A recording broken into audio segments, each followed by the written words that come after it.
Okay. It's Artin or Artin, just like Artin. Martin Easy. without the M. Oh, good. That's a good way to say it. Artin. So my Yeah. grandfather's name was Martin. So we were talking about family and kids and off mic and everything, but I guess when it comes down to it, that's what you do it all for, right? For family and kids and things like that. But I know you have a really interesting backstory, growing up and where you came from, but maybe you want to start there and then we'll move up through your corporate experience and then to some of your entrepreneurial ventures. Yeah, sure. So I'm Armenian by nationality, but some of your audience is not aware. There was Armenian Genocide back in 1915, and just prior to that, that kind of caused a lot of Armenians to disperse in that Eastern Europe, Middle East area. So my great-great-grandparents ended up in Iran, and that's where I was born. Right, because there's no country named Armenia anymore, right? There is, yeah. Oh, there is? Okay, where's Armenia? It's right between Iran and Turkey. Okay. Right. Yeah, very small. I think the population in Armenia is about 3 to 4 million.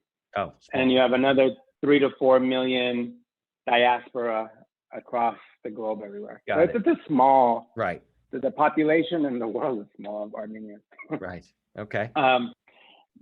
But yeah, so when I was born in 77, so shortly after that is when the Iranian Revolution started and the Shah was kicked out. And anybody who's not familiar with that story, fascinating story, because the US and the British were involved. It's fascinating. You guys should look into that. But that caused the country to go from kind of a moderate Muslim nation to an extreme, what it is now, and basically no relationship with the Western world. Right. And being, Christian minorities in there wasn't a good fit for us. What kind of tipped, what broke the straw on the camel's back was in 1980 is when the Iran-Iraq war started. Right. And it wasn't kind of your civilized war. I think when people think of Iraq, they probably think of Desert Storm or, what happened after 9/11, more strategic, laser missile guided, none of that. No. It was Iraqi planes flying over crowded cities and just dropping bombs. Yeah. It was more scare tactic. So I remember clearly being 5, 6, 7, where the windows all had X's with duct tape or some kind of tape on them. Yeah. And that was to prevent, if a bomb dropped close by, the sonic boom from the wouldn't break the windows. The bomb would, even if it broke the window, it would just fall down instead of bursting into your apartment. Right. Exactly. Now, for those people listening, 1980 was like right after the hostage crisis, which really was a result of, I guess, we harbored the Shah when he got thrown out of Iran, right? And the Persians left and all that kind of stuff. And then Reagan was the president then. So it was, we were talking, well, now 40 years ago, 40 years ago. So 40 years. Yeah. So very turmoil period. Yeah. And, the other thing I remember is whenever the Iraqi planes would fly over, there was a siren that would come on TV and on radio. And it was more like a spectacle. People would go on rooftops to watch they would watch the anti-aircraft missiles shooting up because it looked like fireworks. Yeah. And it became kind of this thing that you do. Bizarre time. I could never get it out of my memory. One of the really crazy memories was a bomb dropped maybe a block away from our house. And we were kids. So the next morning we went there. And literally within hours, bulldozers had just flattened that entire lot where that building was on before. And who knows how many people died in that building. But it was just surreal. Yeah. But that kind of led to my family and my parents saying, we got to get the kids out of here. This is not a place to raise minority Christian kids in this type of country. And as refugees, we ended up in Spain. Okay. And crazy story about that. On the way out of Iran on the airplane, apparently there was a a bombing attack, and our plane got hit, and one of the engines was down. Really? But my dad kept that a secret from us. You didn't know? Because he knew. I didn't know until very recently.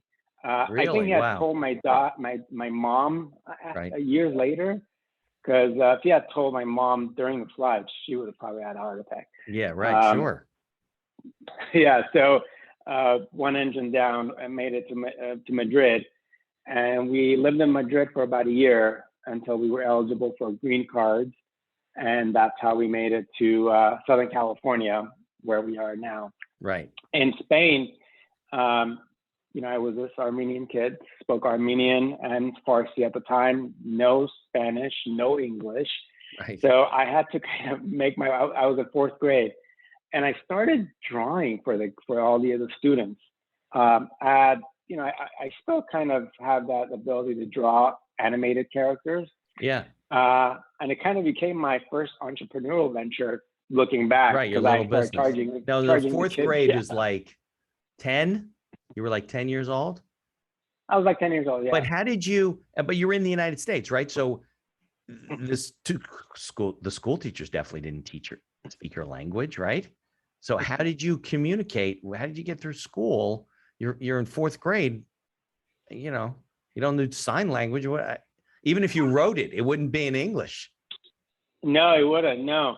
It's interesting. When I think about it back, I never felt like out of place. I never felt like I was singled out in any way. I feel like me learning English happened very quickly. And maybe that's why. Maybe because you're young. Yeah. So you never really felt like you understood everything and you kind of were finding your way. It's interesting. Yeah. Yeah. And I remember in fifth grade, my elementary school tapped me to be an interpreter. So I was translating for the Hispanic kids that were just coming to the school. So you already picked up Spanish and you picked up English like within a year. Yeah. So now I was a translator for them as an Armenian kid. This odd situation, but well, I guess multiple languages gets easier, right? Yeah. So that's why I know I probably picked up English fast, because I was translating it by the fifth grade. Okay.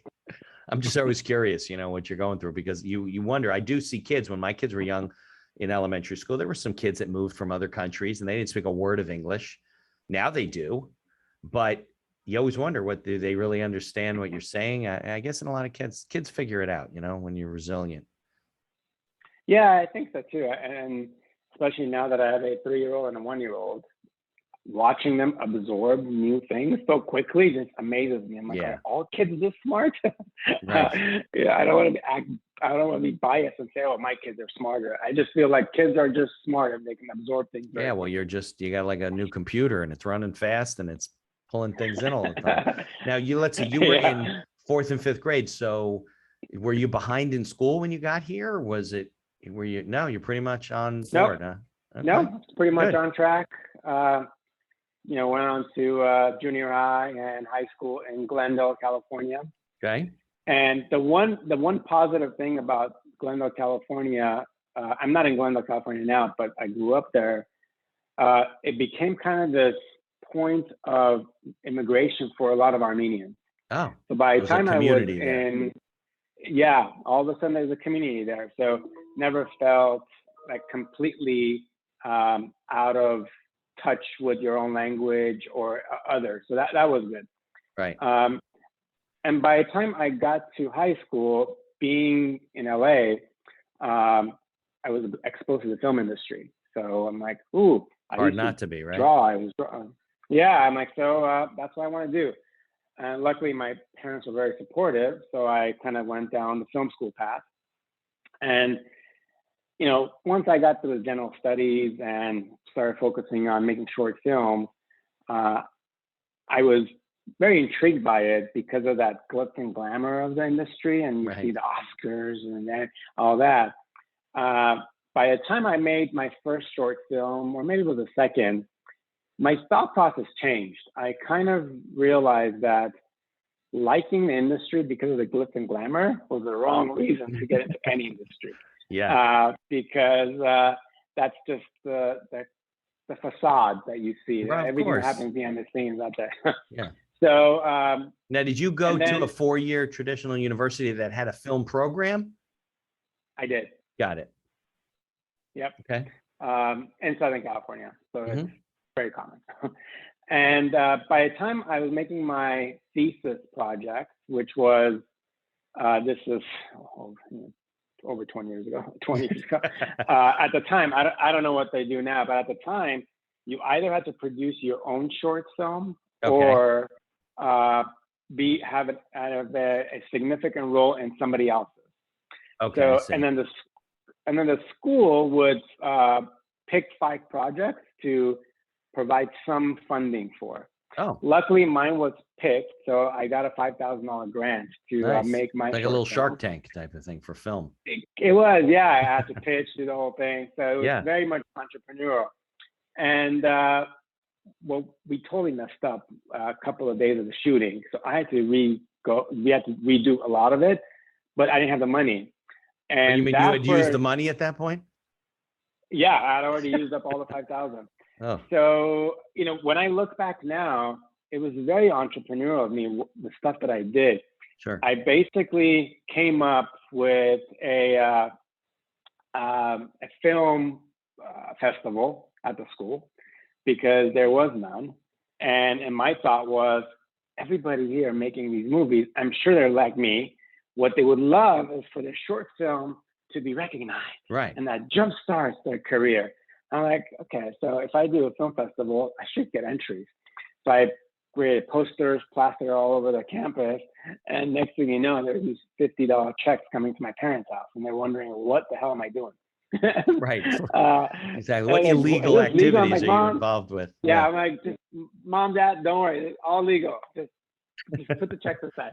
I ended up raising the money that way and finishing my film. And once my film was finished, the Southern California, they get all of the film schools kind of come together and do a showcase of kind of the best film shorts for that year, student shorts.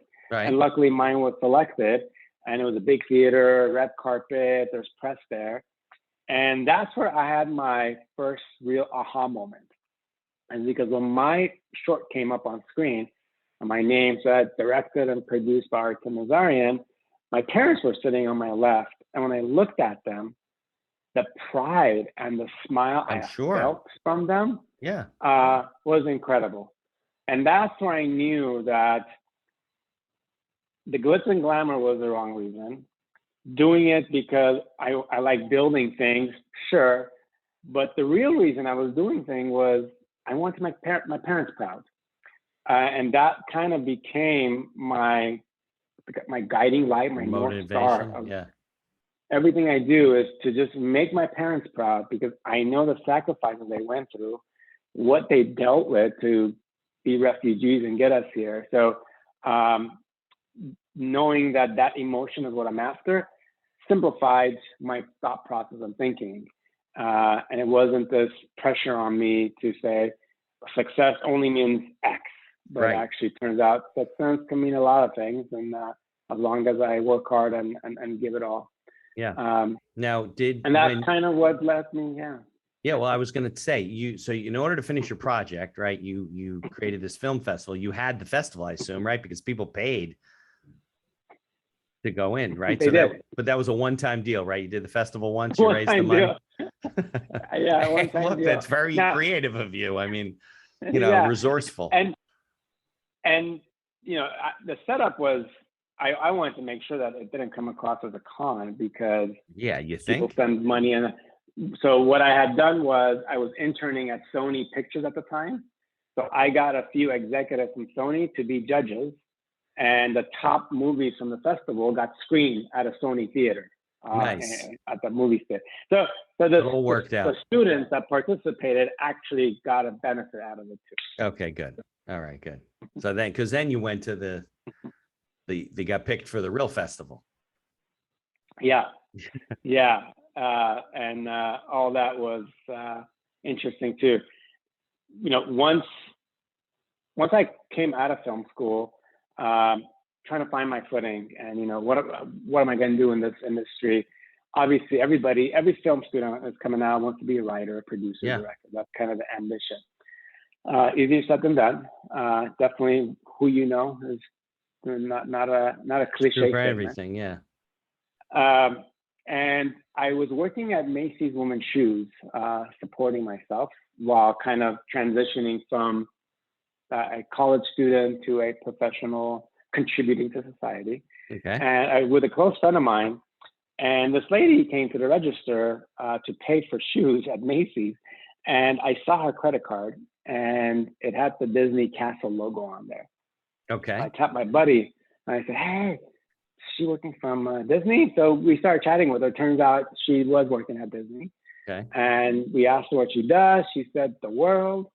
We're like, we don't know what that means. So she kind of started explaining. And turns out she was in the distribution side of the business where they were distributing VHS. And this is when DVD was brand new. Right. And they were getting into DVD distribution, and the department was growing. So she's like, send me your resume and we'll see what we can do. A month later, both me and my buddy Michael got a call, and they were hiring in this distribution division. We went. As I'm driving out of the parking lot, I got a call from the HR department there and said, "Can you start in a week?" I was like, "Sure." Better than Macy's. That was like, so you did your interview, you're driving out and they called you? Yeah, That's a lot exactly better how than that Macy's. You didn't go to college to sell women's shoes for the rest of your life. Yeah. Exactly. Okay. So, and that's how I landed at Disney. And was that more of a, Artin, was that more of a like a sales role because it was distribution you're working on, or was it more like it was coordinating the logistics of everything? it was more supply chain and logistics, Got it. kind of the business side of it instead of the sales side of it. Right. And a few years into this, both Michael and I, because we both got hired there, we turned on each other. We said, "We didn't sign up for this. We wanted to be filmmakers. What happened to that drive?" So that kind of jumpstart us again to pursue things on the side. Okay. The term side gig or side hustle wasn't now it is. It wasn't then. Yeah. Now it is, definitely. So we started doing things on the side. I think it was called moonlighting in those days. Yeah, exactly. Yeah, right. So we started writing some scripts, and we almost got a few hits where we sold them, but they backed out at the last minute because of they did their research and they thought there were some other similar movies coming out soon. Or this one executive that was really interested in a horror script of ours got laid off. Yeah, that happens. Our contact was gone. So what? That's what you would do. You would submit them to studio executives wherever you can get them in front of to see if they would bite. That's how you that's how the industry works, right? Yeah. You basically send a query letter. If you have an agent, better, but some producers accept submissions without an unsolicited submission where an agent is not involved. So that's what we're doing because we didn't have an agent. Right. But we got responses. People want. Well, I mean, it's true entrepreneurial industry. I mean, you're producing content, you're creatively writing, and you're submitting it to people, hopefully that they'll buy, or at least give you a meeting, right? You want at least a pitch meeting. So. Absolutely, yeah. I mean, now that what I know today, making a movie is truly an entrepreneur project. There's nothing different about it than any other venture that you would do, whether it's software or, a product or a service. It's very entrepreneurial. So that's what we kind of started doing the side things, but nothing was really sticking. Yeah.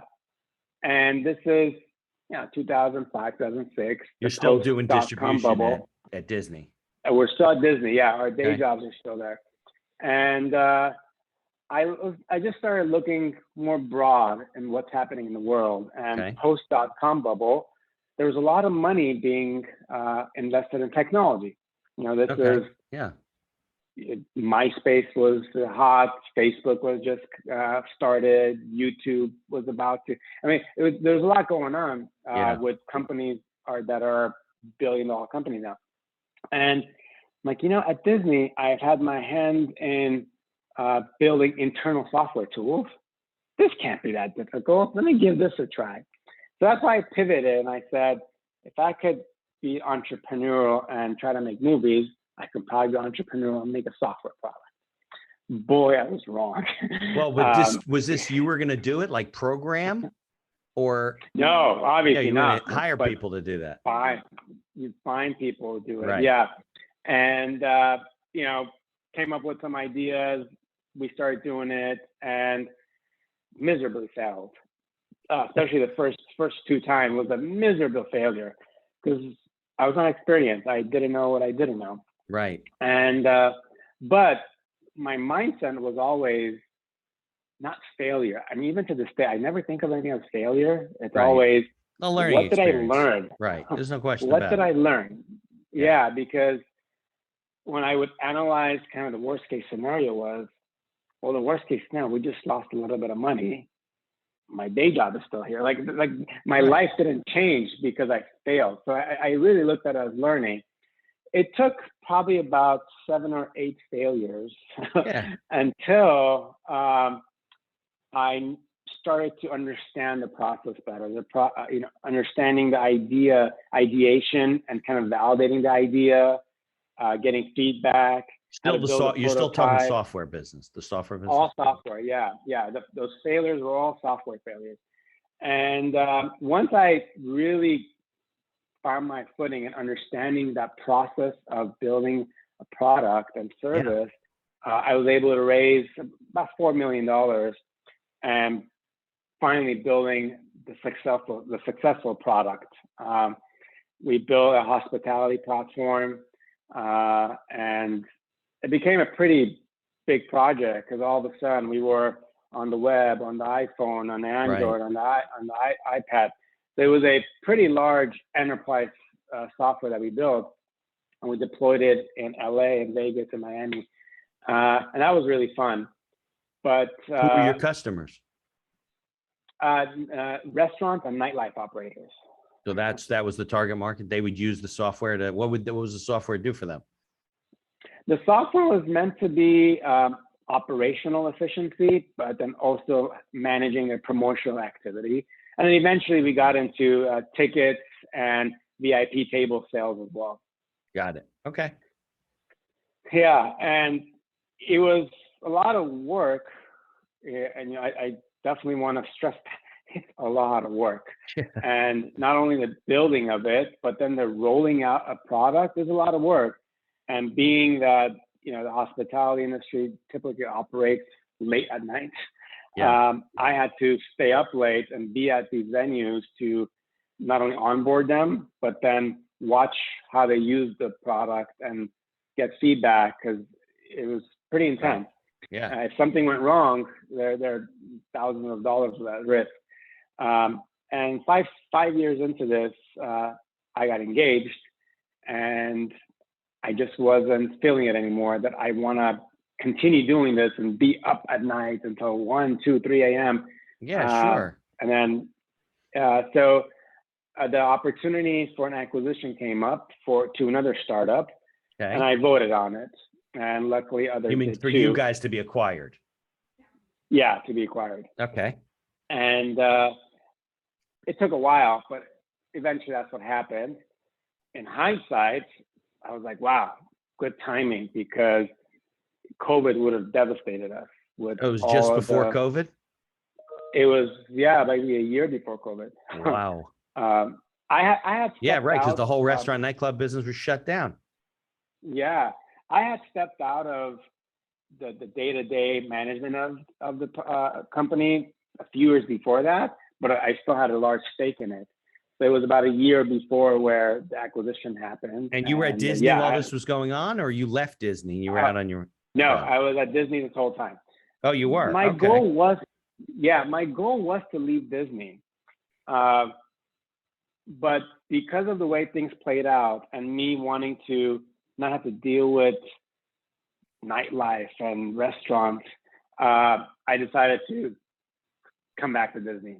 Right. I was always at Disney, but mentally coming back to Disney. I see. So after you sold out, you said, I'm going to refocus on Disney with family life. Okay. And what were you doing at Disney? Still distribution at Disney? I was still in distribution, but I had really evolved my role there too.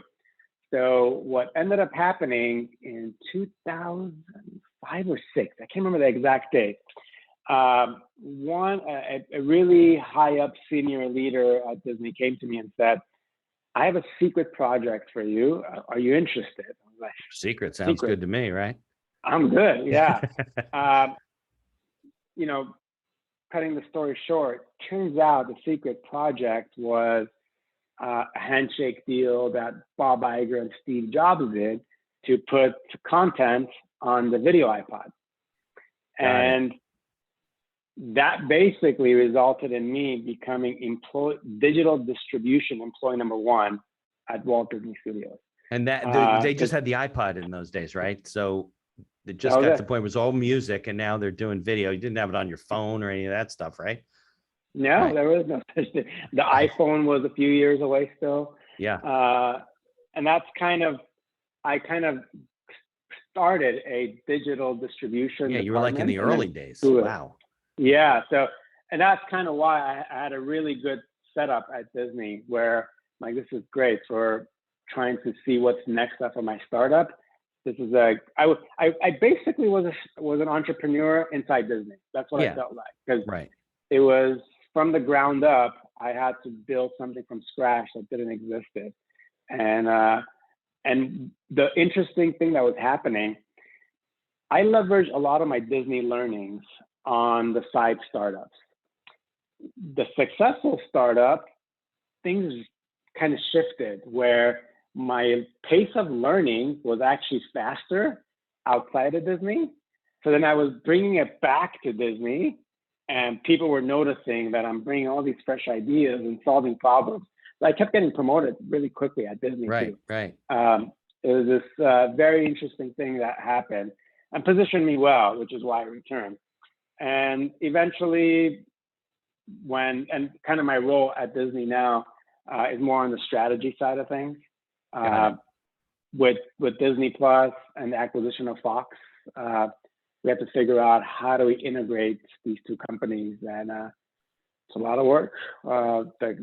Integrating the cultures of two massive companies is not easy. So that's kind of where I'm at now. But once so even with your entrepreneurial ventures over the years, you still remained at Disney. You're still there today. Yep, I'm still there today. No, I didn't realize that. I thought you had left Disney and then started this other entrepreneurial. Still there. I was going to leave again, and after this hospitality company, I was again fed up with corporate world, and I started another startup, and that's when my wife got pregnant. I was like, okay, wait a minute.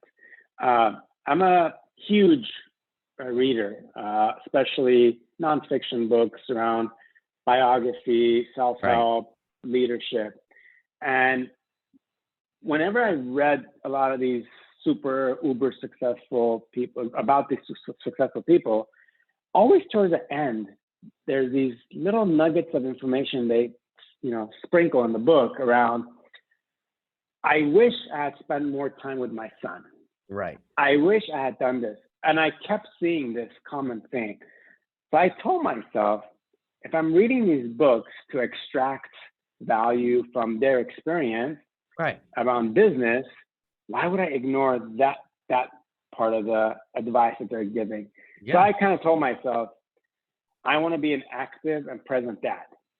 And by that meant I can't do another tech startup on the side because the hours were grueling. Of course. On the hospitality, I was up 5 a.m. to like 8:30 on the startup. Then I had Disney. Then 7 to like 10 or 11, it was a startup. Yeah, you obviously can't keep doing that if you want family. No, I couldn't. So I stopped the tech startup, but I was itching what to do. And I had so many people asking me, I have an idea. How do I make this happen? Or how'd you do this both on the same time? Right. And then I was invited to give some talks at my school and other organizations.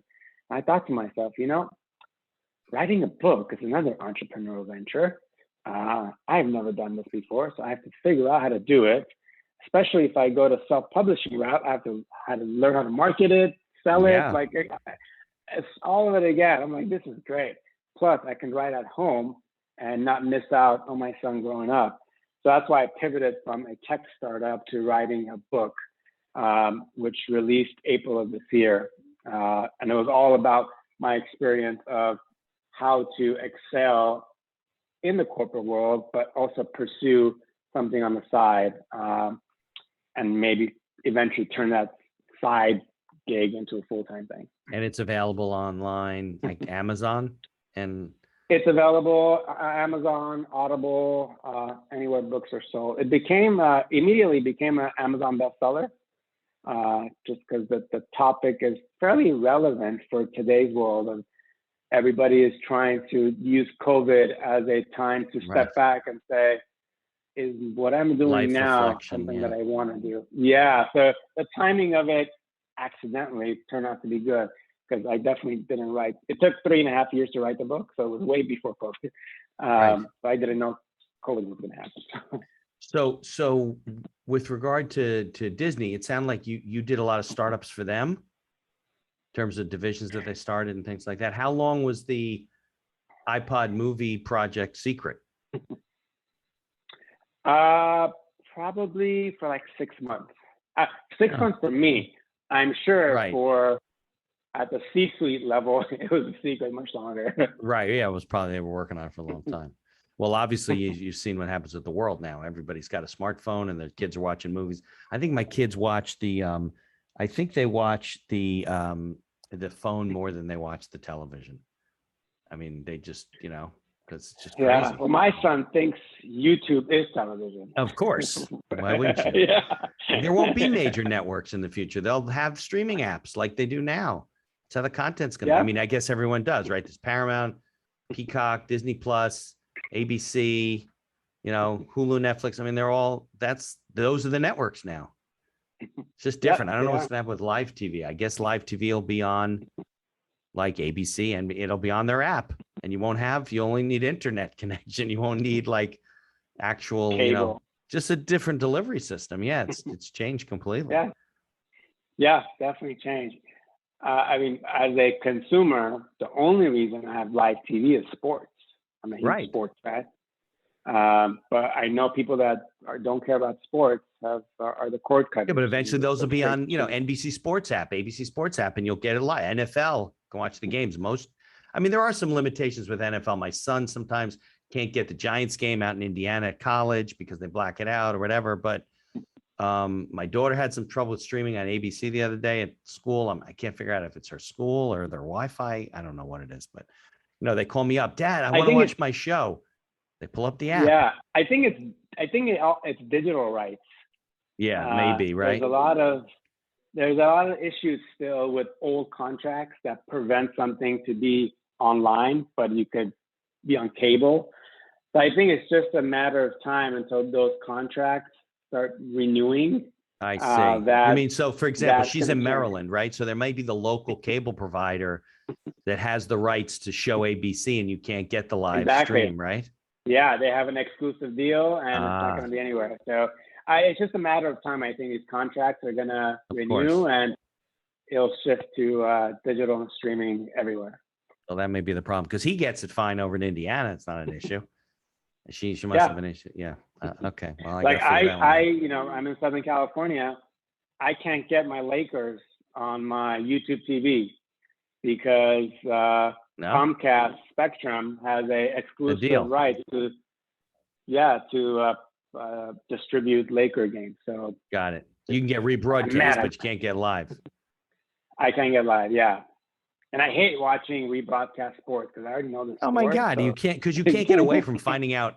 Even if you wanted to, you're going to find out what happened. I'm going to find out. Twitter, Instagram, say somebody, text message, somebody's going to tell me the score. Of course.